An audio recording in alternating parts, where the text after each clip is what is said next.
President George Q. Cannon. I presume that if we were to prolong this conference the remainder of the week, there would be more desire to speak than there was last Sunday morning when we convened. But we have other cares and other labors, and it seems proper that the conference should be adjourned today. It would not be doing justice to our feelings not to say something before the close of these proceedings concerning the changed conditions that have arisen around us as a people. I am sure that there is but one feeling among reflecting men and women, and that is, in the first place, thanksgiving to God for causing the clouds of darkness and misrepresentation to scatter, and for putting it into the hearts of many of our fellow citizens to look upon us in something like our true light. I have been profoundly grateful to a great many men in this nation, some in high places, others not so conspicuous. I have felt grateful to many in this city and neighborhood. Many have come in of late and have looked at us with unprejudiced eyes, and they have been willing, if there was any goodness in us, to admit it. Now we have many faults. If others are not conscious of this, we ourselves are.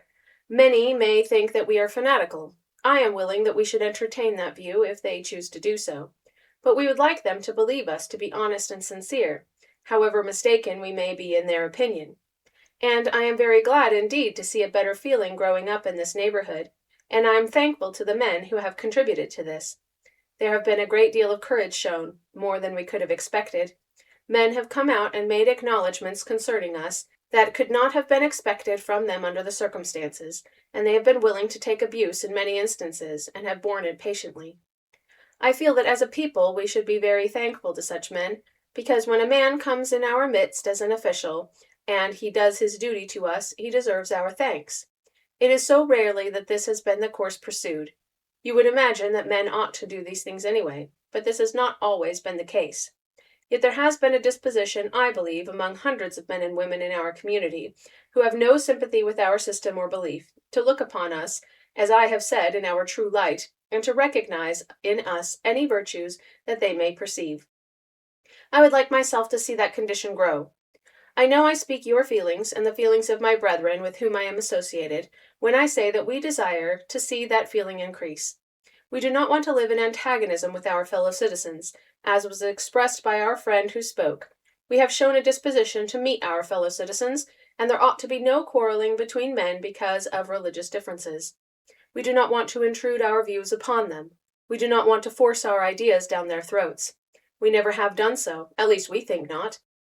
Now there has been a chasm, so to speak. It commenced many years ago, arraying class against class, and it has been looked upon as something dreadful for the two classes to associate.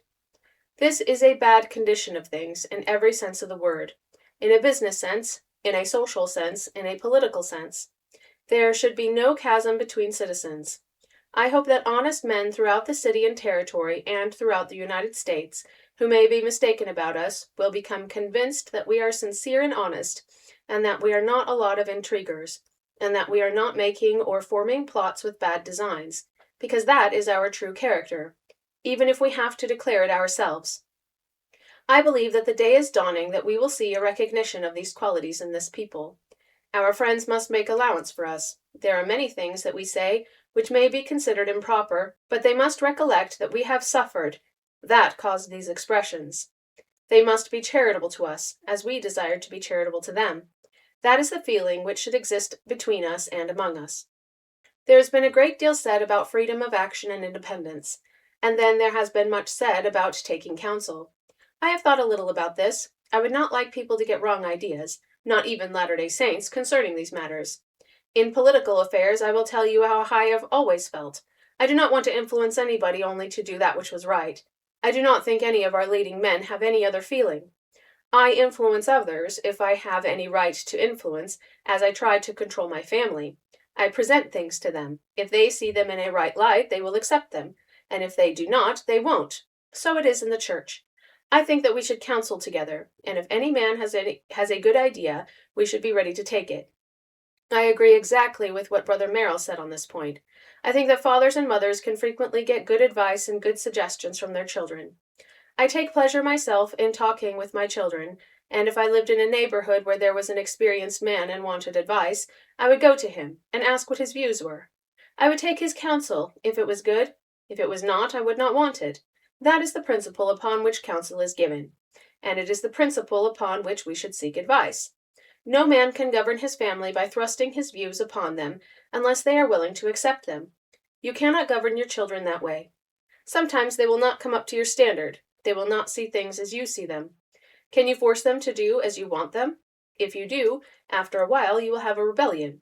You may do it for a time while they are under your jurisdiction, but when they get old enough to rebel, they will be very apt to do so. As with families, so with communities. This is a principle upon which we should act one to another.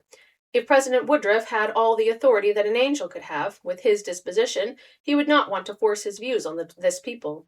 He would like them to understand what he thought of various movements, and he would express his views, and if they saw wisdom in them, they would receive benefit by acting upon them. But that is not what our opponents have said.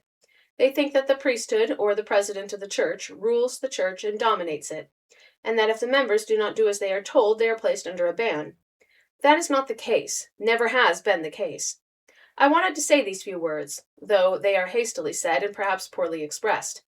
I feel, my brethren and sisters, that we should be thankful in our hearts for the changed condition, and do all in our power to promote harmony and peace, and to remove wrong impressions everywhere, so far as our influence extends.